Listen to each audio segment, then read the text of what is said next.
Hello, hello, and welcome.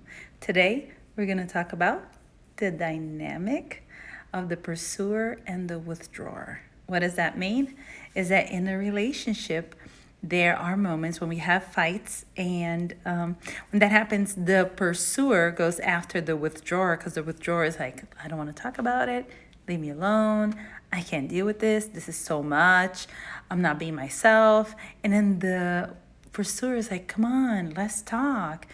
Come, let's talk. We got to do this. We got to fix the situation. And the withdrawer is so overwhelmed. He doesn't know what to do.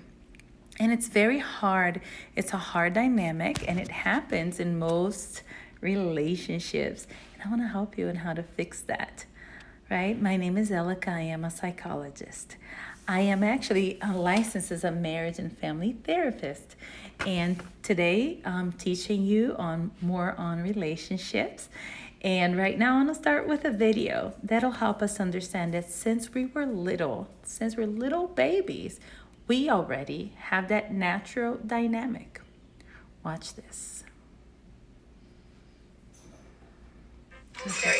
Babies this young are extremely responsive to the emotions and the reactivity and the social interaction that they get from the world around them. This is something that we started studying 30, 40 years ago, when people didn't think that infants could engage in social interaction. In this still face experiment, what the mother did was she sits down and she's playing with her baby, who's about a year of age. I'm like a girl. Oh. And she gives a greeting to the baby gives a greeting back to her. Yeah. This baby starts pointing at different places in the world, and the mother's trying to engage her and play with her. They're working to coordinate their emotions and their intentions, what they want to do in the world. And that's really what the baby is used to. And then we ask the mother to not respond to the baby. The baby very quickly picks up on this, and then she uses all of her abilities to try and get the mother back. She smiles at the mother. She points because she's used to the mother looking where she points. The baby puts both hands up in front of her and says, "What's happening here?" She makes that screechy sound at the mother, like, come on, why aren't we doing this? Even in this 2 minutes, when they don't get the normal reaction, they react with negative emotions, they turn away, they feel the stress of it, they actually may lose control of their posture because of the stress that they're experiencing. Okay. So right now, you start understanding that this dynamic is already natural for us. Ever since we were babies, we want to be connected and well connected, to be heard, seen, and understood. And and whenever we get to relationships where our partner just shut down, they close up, they have no reaction towards you, you then tend to poke and ask for attention and scream or shout or do whatever you have to do to get them back in the boat. Hey, connect with me. Hey, let's go back and do our thing. Don't leave me hanging here, right? And so that is the pursuer and the withdrawer dynamic that we need to talk about today. So let me put this on the stand and then I'll start teaching you. Okay.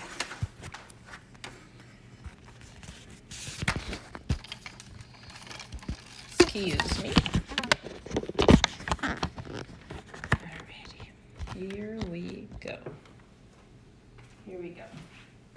Now, in the dynamic of the pursuer and the withdrawer that we all have, or at least in some points of our relationships we have, we need to understand that, see, none of them are bad people. So it's not because the pursuer is the pursuer that he's better than the withdrawer, but rather it is because actually that's their coping mechanism, how they learn to cope and deal with their emotional issues.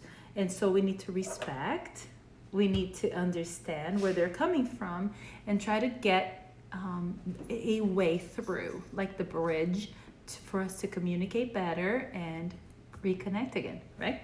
So when we're talking about that, we're actually, every relationship has a pattern. So you have the pursuer, the withdrawer, which are very hard to reconnect because they both shut down and close up, right?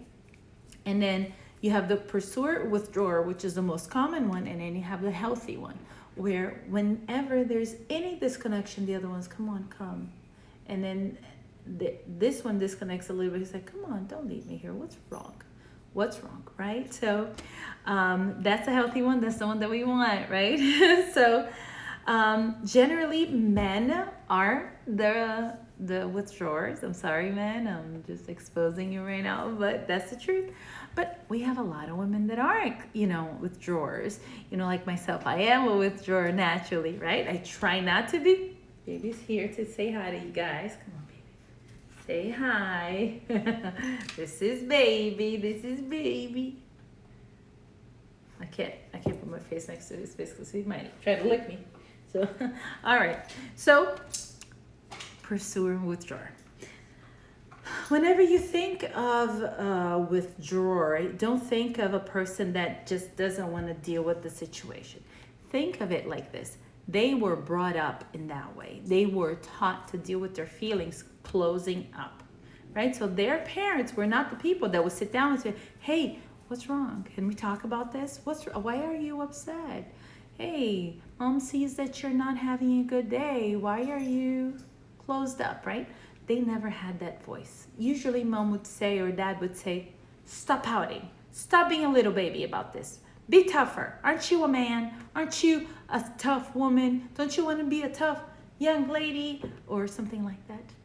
So what happens is that they learn to close up their feelings, or they even did something like this, like, go think in your room.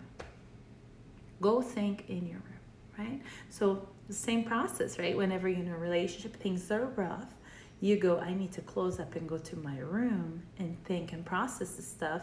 And then it becomes a processing thing, which is hard for withdrawers because they were never taught to go from one feeling to another and process those feelings and then heal, because nobody was there for them to teach them how to do these steps. Usually their parents are withdrawers themselves. So, and there are withdrawer dynamics, and you learn how to deal with your emotions in the same way that your parents dealt with you. So, it happens, right? So, so this reaction is actually a coping mechanism. It has helped them in the past. Because it has helped them, they're gonna do it. It's helpful, right? So you use what you learn. And what happens is whenever you have that fight or disengagement in the relationship, the other one that is like, we gotta talk about this, come on, I'm so upset, this and this and this happened, I can't deal with this alone, blah, blah, blah, blah, blah. The other one's like, oh my God, this is so much, this is so much, this is so much. And so they close up and they don't know what to do. They are like, whoa, this is like, I don't know, you're crazy. You're not crazy. Pursuers are not crazy. It's just, that's how it feels to the withdrawer sometimes. So, and I don't want to name any names or hurt anybody's feelings, but it feels so overwhelming, right? So it seems chaotic, and therefore I use the word crazy. But for them, it is like, this is dangerous. Let me get away from this because this is so much, like you have so much going on right now. I just need distance, right? And sometimes the pursuer is so alone, just like the baby. He or she felt like so alone that they start doing anything that they have to get the attention. And so therefore, that stuff that comes out sometimes is very negative, right? So for example, like screaming and yelling and going after the person, like, let me go take a shower. No, we gotta talk about this. Or I'm gonna close up, and they close up the door. I'm locking up the bathroom, and you're not gonna talk to me. And the other one's like, you're gonna talk to me, and I don't want to hear it, and it's not nice. So let me tell you how the withdrawer feels, so that you don't keep on looking at them as the bad person or the person that doesn't care in their relationship. It's not fair to look at them like that. They just don't know how to process all of that. It's so much, right? So they feel overloaded or overwhelmed, suffocated, and drowned. They're drowning in this. There's so much. There's no air. I need time. Just slow down, right? I have a pursuer in my house, so he's like, what do you feel about that? I'm like, I don't know. I don't know how I feel about that. And he's like, how do you not know how you feel about that? I'm like, I don't know yet. Hold on, let me think. I think it's good. I want to say it's good, because we go to logic all the time, right? We stop trusting this because our parents taught us, hey, you gotta be tough, right? You don't listen to your feelings, and crying is weak. And so therefore you start believing that that's a weakness. And so stop trusting this, right? This stuff here. And so just believing in this part, because this one is safe, right? It's math. 1 + 1 is 2, right? But nonetheless, this is all about the withdrawer. The withdrawer feels dominated or controlled. It feels unsure and confused. All of that is so much. It needs to calm down, right? And they feel like they need to escape. They're just looking for the exit sign. Where is it, right? They feel worn out or drained, right? They feel depleted and judged, unjustly judged. To them, it feels judged because they don't know exactly what to say and how they feel.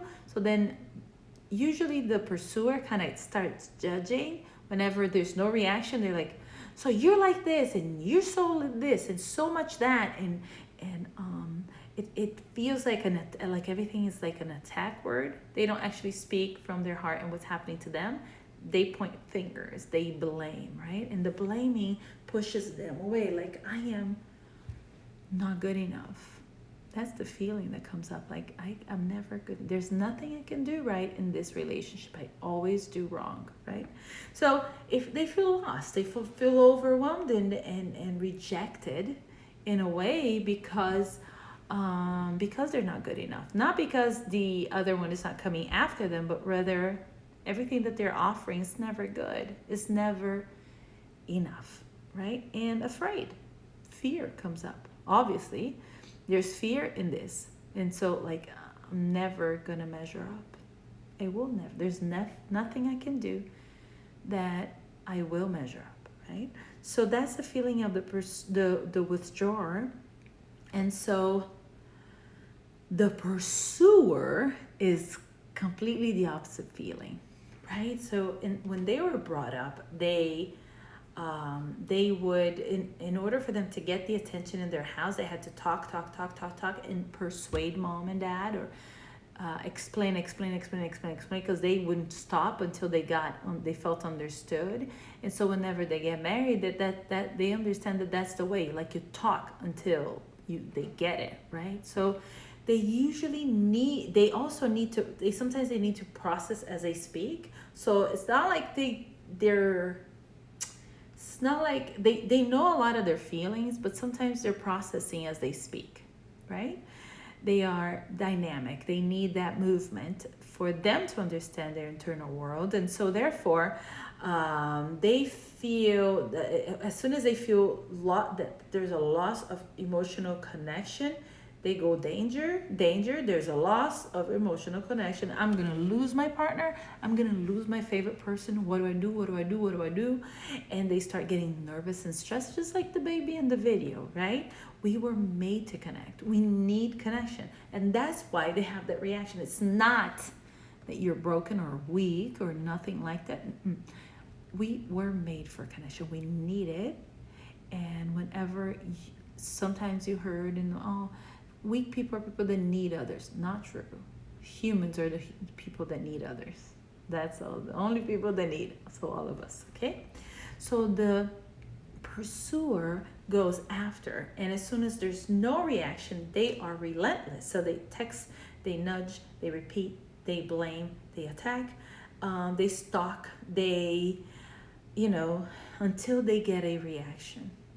Because what happens is the other one is so overwhelmed, he's like, let me, right? And this one is like, come on. See, you're this and that. So, and this, the cycle becomes a vicious cycle in a relationship because it does not stop. We don't know how to stop it. And so therefore, it becomes overwhelming to both. The pursuer feeling alone because the other one has no reaction, and the withdrawer feeling alone because he's not good enough, right? That's how they feel, at least. And so one of the bad parts about the pursuer is that they talk nonstop. And because the withdrawer does not know exactly how they're feeling all of the time, it takes a little bit for them to process feelings. And the pursuer is so relentless, doesn't stop. They don't allow the other one to just process their feelings and stuff. So a healthy way of dealing with this is say, hey, I'm going to give you an example. Like you left the towel on the bed again. I know I've talked about this, but right now I'm not going to attack. I will not be mean. I'm just going to talk about my feelings, okay? I know it's just a towel on a bed. I know it's a simple thing. It's not a big, huge deal. But to me, it feels like you don't care about me. Because if a towel is in the bed, I'm going to have my sinus attack, and then I am going to feel sick. Or my kids, or you, and like you don't care. Like the things that matter to me does not matter to you. And I try to, make the things that matter to you important to me. I really try. Maybe I'm not 100%, but I really try. But then when I see this movement, that it's not about the towel. It's not about the towel. It's about how much you care for the things that I care, right? So when you come at the other person in that way, and you just don't stop talking, then you gave them their heart. Your heart, you gave them your truth. It's like, this is the truth to me right now. It hurts. It feels alone. It feels like you don't care. And I know you care. So I really wanted you to not do that anymore. Please try not to do that anymore, because I don't want to attack you, say you never care, you don't care about me. I don't want to say that. I don't want to do that to you. I don't think that's fair. So it helps the withdrawer come at you softer, right? So, but in the fight, whenever the withdrawer shuts down and does not react, does not have any reaction to all of this that's happening to the pursuer, he's coming out and bringing, the feeling that the pursuer gets he feels rejected, unlovable, invisible, right? And shut down, shut out, right? Locked out, unhappy, also abandoned, alone, and deserted, isolated, and afraid. Totally disconnected, right? So what's happening is that reaction of fight, flight, and freeze reaction, where the frontal lobe shuts down. When you get that feeling that you're threatened, your life is threatened, you're like, when you get scared, that you think you saw a bear, that he could just bite you, right? What's happening is that your reaction in your body is like, threat, this is dangerous, let's do something. Let's react so we don't die. right? And we're talking about the relationship. We don't want the relationship to die. Do you see the baby? The baby had food. It was not hungry. It was not in pain. Just disconnected. And she started screaming because she felt like mom was not really there for her, right? I have my little babies, and this morning even I put the 3-year-old on the sofa to go get the other one, 4-year-old, and then I gave him the little milk, for him to drink in the morning. Gave him milk, and as soon as there's a girl, I put her down, and she started screaming. I'm like, what's wrong? It's like, yeah, whoa. I'm saying, like, do you want to be in my arms? Do you want to be here? As I get your brother? It's like, yeah. I'm like, how am I gonna hold them both? I said, can you wait a little bit, and then I pick you up? Yeah, I said, wait a little bit. I just get your brother really, really fast, okay? And so it's a disconnect. Like, I just woke up. I need a hug. I need a cuddle, right? Sometimes we don't have that voice. We don't know how to voice our needs in relationships. And this is something that we're trying to learn right now, to just voice our needs without attacking, without screaming, without crying, right? There are exceptions to this rule in the pursuer-withdrawer dynamic, which is when the pursuer gets tired, or it's called the burned out pursuer, where the pursuer, he doesn't want to pursue anymore. And when that happens, that's when they show up in my office, because the pursuer is not coming, come on, let's talk about it. No, they have a fight. Pursuer, it's like, nope, I'm done. And then the withdrawer is like, where's my pursuer, man? Aren't they gonna show up? And so he comes after this, and this one does not nudge, right? Because he's burned out. He's tired of coming and coming and coming. So what happens is that's when they come to my office, and then we deal with the issues. But there's a history of resentment. So we need to heal that part of the resentment, and to heal that part of the relationship where the person, the pursuer, is coming after the withdrawer all the time, and the withdrawer shuts down, right? So another problem that happens is when you have the withdrawer, and it seems a little bit like pride. So pride stops us from listening to the other person. We stand our ground, and we're rigid, very rigid in our movements, right? So we need to, I don't want to call it pride all of the time. It can't be pride all the time. It could be something that you learn, and it makes sense to you, and it's your coping mechanism. But it does, if you think about it, that we could just speak our truth without hurting others, we are going to reach more people or more things in the relationship, right? We're going to reach more ground. In this way, thank you. In this way, what we can do is ask for love, right? Ask for love in a proper way. Ask for attention in the proper way. So how do we do this? For example, let's say there is a fight in the relationship, right? And the pursuer is already going crazy in his head, and his mind's all over the place. The withdrawer does not know. Sometimes the withdrawer is oblivious to this, right? So then the pursuer's like, hey, there's an issue. We got to talk about it. Come on. He's already shutting down, right? So one thing we could do is give them time. So the pursuer can go, hey, there's an issue, and I'm upset because of this, without attacking. So when this happens, I feel sad. When this happens, I feel left out or alone or rejected, right? And I would like for you to change that because it hurts my feelings. Now, the withdrawer now needs time to process this because he does not have the gift of processing feelings like that. So you gotta give him time, right? So then you say, hey, can we talk about this later on tonight? Can we deal with this a little later? I don't want to push you or anything. Can we talk at 7 or 8? Oh yeah, sure. And then from then on, the withdrawer is gonna have time to think about it.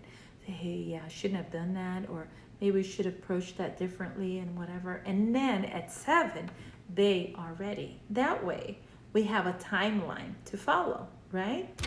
And then the pursuer is not going to feel alone and left out. And the withdrawer is not going to feel pressured and overwhelmed. And they're both going to feel connected, right? So that's the big secret. Not disconnect, not feel far away and alone in a relationship where you're supposed to feel loved, seen, and understood, right? If you have any questions, you can send it to me right now, and maybe I could answer them. I know you came in late, but we have to understand, when you have the pursuer and the withdrawer dynamic in the relationship, it needs to be healed. We both need to pursue each other. We both need to withdraw a little bit sometimes when we're overwhelmed, because you see, whenever you are overwhelmed and you get very nervous, you tend to say things that you regret later. So it's good for us to just stop a little bit, have wisdom, and just stop to process, hey, maybe I shouldn't say it like that. Maybe I could talk like this without attacking. I'm going to put up a post on the rules for the fair fighting rules, where it gives you the rules of how you can actually fight in a fair way in your relationship. What do you mean? Oh, Elika, what do you mean fair? Don't attack. Don't talk about the past. Stay in the present moment. Don't, push anybody, touch physically or any physical, don't yell. Don't make it unsafe in any way, threatened. The other person cannot feel threatened, or else they're going to run away and they're going to get scared, right? Or attacked, mistreated.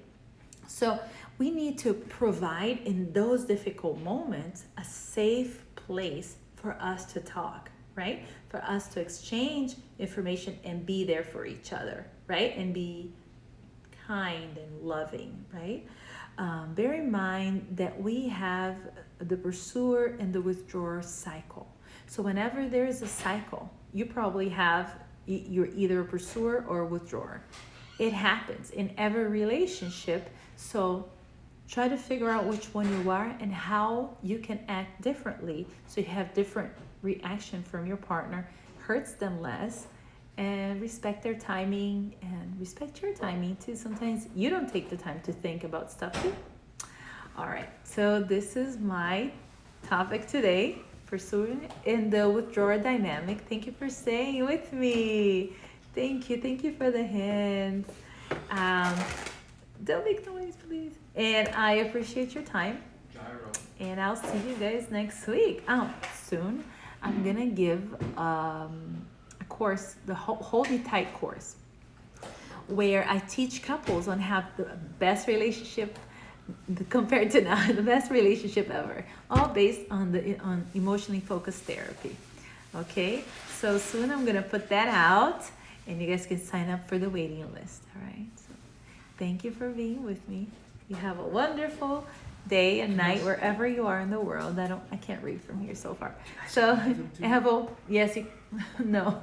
No? No. Yes, come say hi. He wants to say bye. Roller skates. Roller skates. All right. Bye-bye. Thank you. Bye-bye.